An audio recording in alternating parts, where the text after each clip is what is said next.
train screeched to a halt at the edge of Vermont Hollow, a town swallowed by mist and skeletal pine trees. Leonard Voss stepped onto the platform, his breath visible in the autumn chill. The station master, a man with hollow eyes and a perpetual frown, handed him a lantern without a word. "Follow the road past the church," he grumbled. "You'll know the manor when you see it." The path wound through a forest where the trees seemed to lean inward, their branches clawing at the twilight. As Leonard walked, the air grew colder, and the distant caw of crows faded into silence. Then, through the fog, the manor emerged, a jagged silhouette of gables and broken spires. Its windows were shattered eyes, and the iron gate hung ajar, rusted hinges groaning in the wind.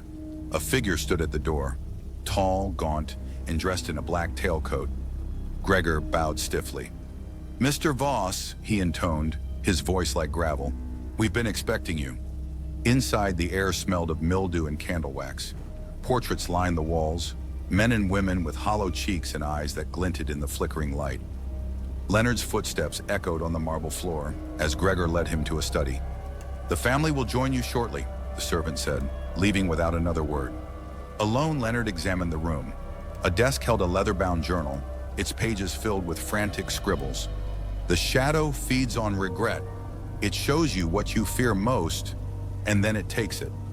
The words were dated 1893. A noise made him turn. A young woman stood in the doorway, her dark hair pinned loosely, her dress outdated yet elegant. "I'm Eleanor Ashbourne," she said, her voice trembling. "You shouldn't have come here." Before Leonard could reply, a scream pierced the silence, a sound not quite human, echoing from the upper floors. Eleanor paled. "It's starting again," she whispered, "just like before." Gregor reappeared, blocking the door. "Dinner is served," he said, though his gaze lingered on Eleanor with something akin to pity.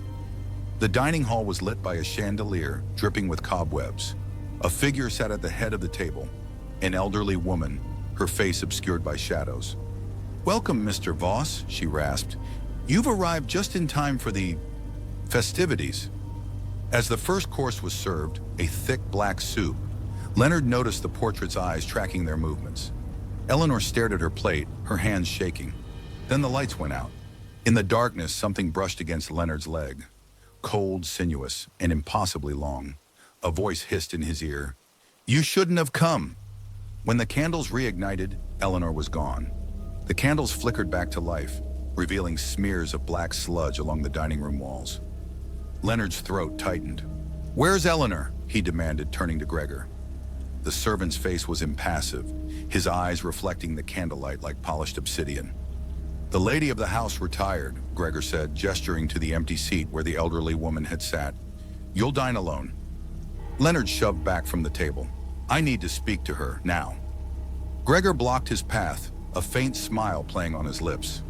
"The manor does not take kindly to interruptions, Mr. Voss. Best to let the night unfold." Ignoring him, Leonard stormed into the hallway. The portraits seemed to leer as he climbed the staircase, their subjects' faces twisting into grotesque expressions. A door creaked open at the end of the corridor, spilling dim light. Inside, he found Eleanor's room, a nursery frozen in time. A dollhouse sat in the corner, its tiny furniture coated in dust. A music box on the windowsill played a lullaby, its melody off-key and discordant. "Eleanor," he called. The music box screeched to a halt. A thud came from behind the wall. Leonard pressed his ear to the peeling wallpaper and heard muffled sobs. He tore at the paper, revealing a hidden door carved with symbols, a moth with human teeth, its wings spread wide. The handle turned with a wet click. The passage beyond was narrow, the air thick with the scent of decay. Flickering torches lined the walls, their flames black as pitch. At the end of the tunnel, a stone chamber housed a massive clockwork mechanism, its gears frozen at midnight. Chains hung from the ceiling, attached to iron cages holding skeletal remains. Eleanor stood at the center, her hands pressed against the clock's face. "It's counting down," she whispered. "Every 100 years it demands a soul." Victor tried to stop it, and now he's trapped here. Leonard stepped closer. "Who's Victor?" "Our brother," a voice hissed, not Eleanor's. The candles blew out. A figure materialized in the shadows. A man with hollow eye sockets and a moth-shaped brand on his forehead. his fingers elongated into claws. "You shouldn't have come," Victor repeated, lunging. Eleanor screamed. Gregor appeared behind Leonard, gripping a silver dagger. "Run!" the servant barked, shoving him toward a second passage. "The shadow is not the worst thing here."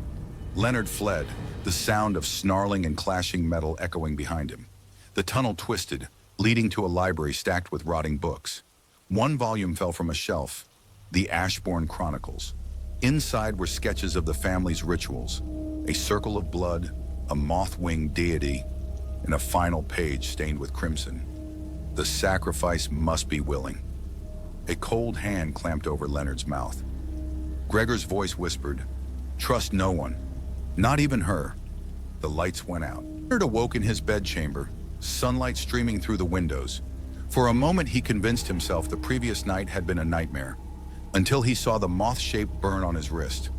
Breakfast was served in silence. The elderly woman, Lady Ashbourne, sat rigidly, her face still shrouded. Eleanor avoided his gaze, humming the lullaby from the nursery. Gregor placed a silver tray before him, black eggs, charred toast, and a note. "Meet me in the chapel. E." The chapel lay beyond the manor's overgrown garden, its stained glass depicting the Ashbournes' descent into madness. Eleanor knelt at the altar, clutching a dagger identical to Gregor's. "Victor's trapped between worlds," she said. "The shadow wants me to take his place, but if I refuse..." The ground trembled. A chorus of whispers filled the air, growing louder until Leonard recognized the voices. His sister's laughter, his mother's screams, the station master's warning.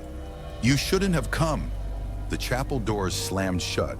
Moths swarmed inside, their wings brushing Leonard's skin like razors. Eleanor raised the dagger.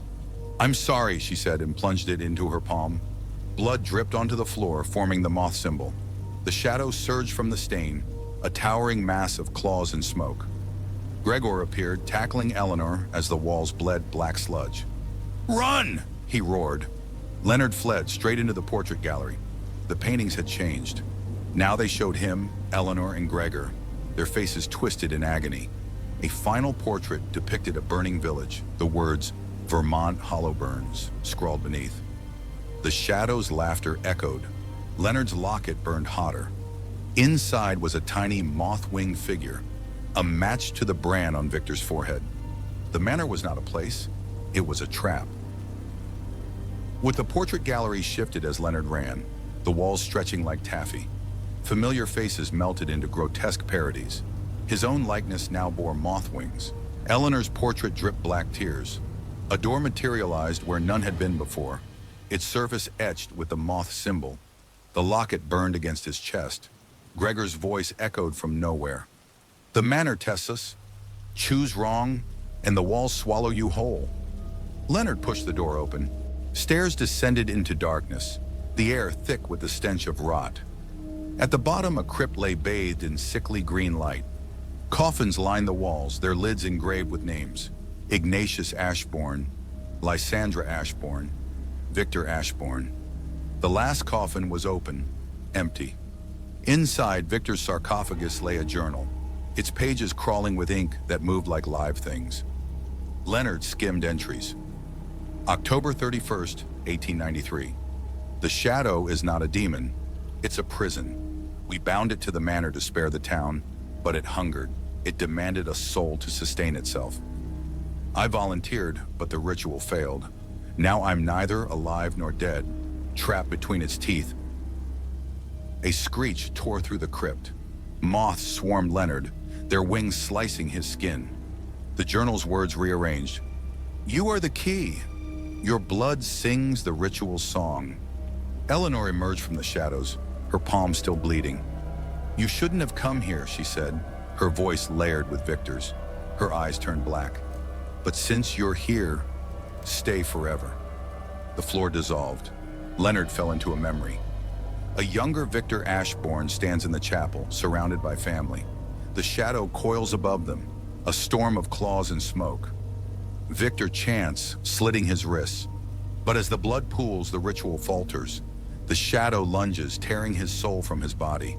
The manor shudders, absorbing the chaos. Leonard gasped awake in the crypt. Gregor loomed over him, holding a lantern. She's not Eleanor anymore, he said. The shadow wears her skin. It's been grooming you since you arrived. How do you know this? Leonard panted. Gregor's face rippled, revealing the moth brand. Because I'm Victor. The manor preserved me for this. He pressed a dagger into Leonard's hand. Kill her. Kill me. End the cycle. Before Leonard could react, the crypt walls contracted. Eleanor, her true form now a grotesque blend of flesh and shadow, burst through, screaming, "You'll die like the others. Like your sister." The locket burst open. Inside was a photo of Leonard's sister, standing beside Eleanor in 1923. The manor itself was the trap, and Leonard's family had always been part of it. The revelation hung in the air like smoke. Leonard stared at the locket's photo, his sister, alive, standing beside Eleanor in 1923. That's impossible, he choked. She disappeared in 2010. Eleanor's laugh echoed Victor's voice. Time bends here. Your sister walked the same path as you, Leonard. She chose to feed the manor. Liar! He lunged, but the dagger clattered from his hand as the floor liquefied. The crypt walls peeled back, revealing the manor's inner workings, a labyrinth of pulsing veins and gears, all feeding into the clock tower above. Victor steadied him. She's manipulating you. The shadow needs a willing sacrifice. It preys on guilt. Your sister thought she could control it. She was wrong. A roar shook the chamber. Eleanor's form shifted. Her skin sloughed off, revealing a writhing mass of moths beneath. The shadows surged forward, tendrils of smoke wrapping around Leonard's throat. You're next, it hissed. Your blood sings the ritual's song. Leonard's vision blurred. Memories flashed. His sister's laughter, her empty bed, the years spent blaming himself. The manor knew. It had always known. Gregor shoved him toward a hidden passage. Go! The clock tower! It's the heart of the ritual! The manor reshaped itself, corridors twisting into spiral staircases that led nowhere. Portraits of Leonard's ancestors lined the walls, their eyes bleeding black. Moths swarmed him, whispering his sister's voice. Join us! End the pain. He stumbled into the grand hall. The clock tower loomed through a shattered window, its hands spinning wildly. Outside, storm clouds gathered, shaped like moths. Eleanor awaited him, her human face flickering like a dying bulb. You can't win, she said, tears carving trails in the soot on her cheeks. The shadow's too strong. Let it take you. Let go. A gunshot rang out. Detective Reyes emerged from the shadows, her revolver smoking. Step away from him, she barked, though her eyes betrayed fear. This ends now. Eleanor laughed. You're too late. The ritual's begun. Leonard's blood boiled. The dagger clattered from his hand as the floor liquefied. He fell into a memory, his father laughing as he burned their family home. The bloodline must continue, he sneered. The shadow demands a host. Leonard's sister stood at the sinkhole's edge, her voice layered with the original host's malice. I chose this. For you. Gregor's moth-winged form dissolved into ash. The shadow's voice boomed, Choose! Leonard awoke in the hospital, the locket cold. Vermont Hollow streets crumbled, the first tree's roots spreading. Reyes, now fully moth-winged, watched him with black eyes. Detective Reyes stood in the town square, her veins mottled with moth patterns. A child's diary lay open. The tree's hungry. It wants Leonard. The mayor's office revealed Elias Voss's journal. The shadow's not evil. It's a prisoner. The Voss bloodline keeps it bound. Reyes injected herself with a serum, her veins darkening. I'm sorry, Leonard, she whispered. Maggie's ghost flickered in the manor's ruins.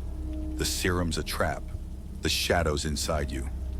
Leonard confronted the mayor, who dissolved into moths.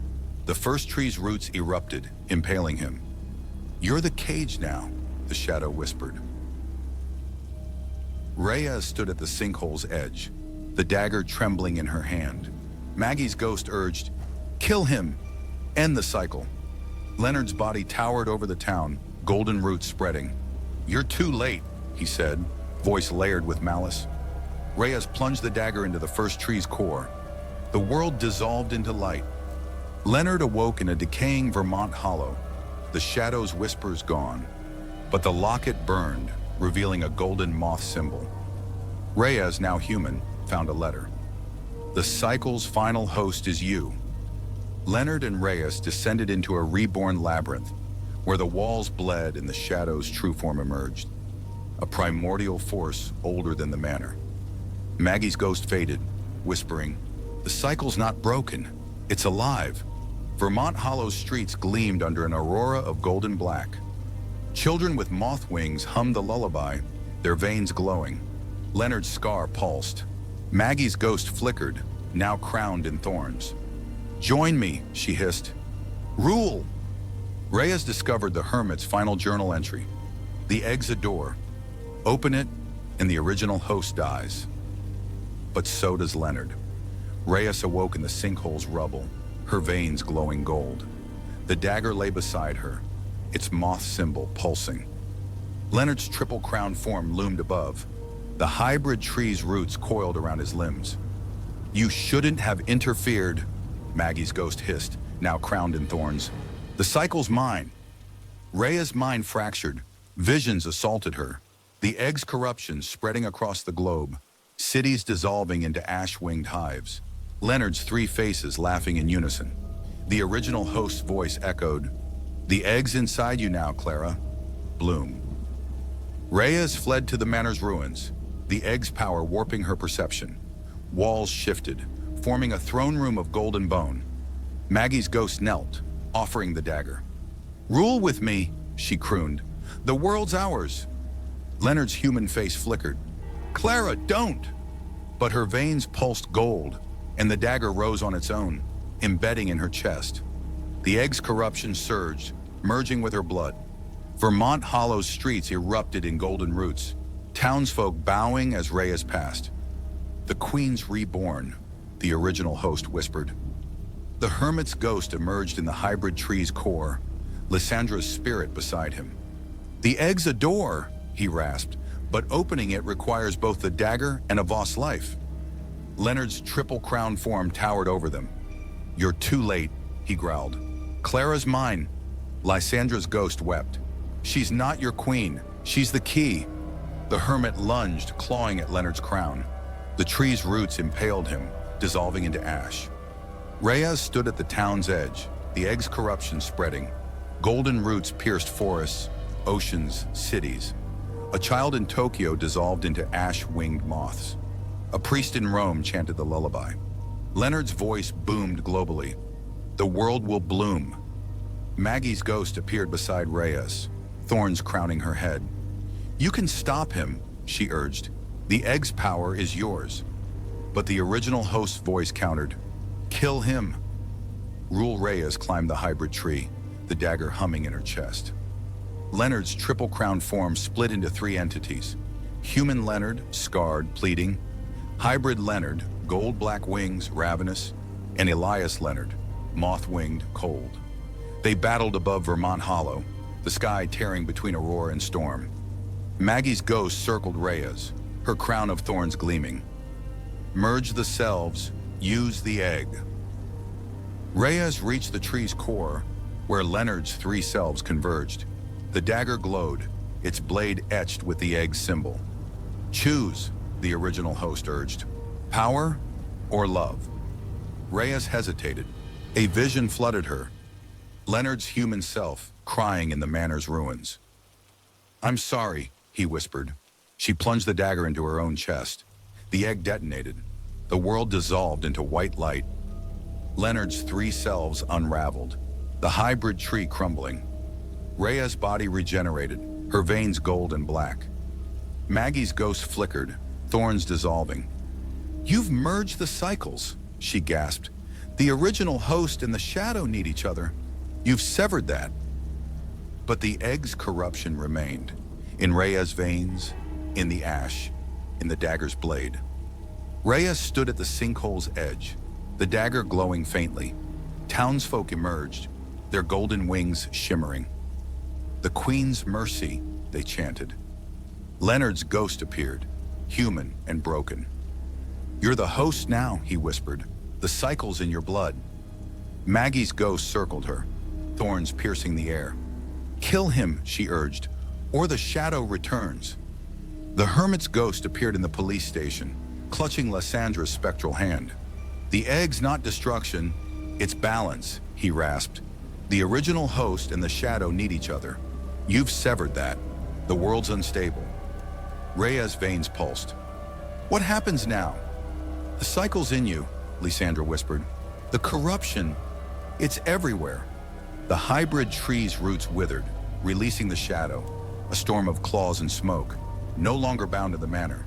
It surged toward Rhea's, voice layered with Leonard's scream. You've killed us! Maggie's ghost intercepted, thorns piercing the shadow. Not yet, she hissed. Rhea's veins flared. The dagger's glow intensified, humming the lullaby. Rhea's hummed the melody, the dagger sinking with her pulse. The shadow recoiled, dissolving into ash. Maggie's ghost screamed, Stop! You're freeing the original host!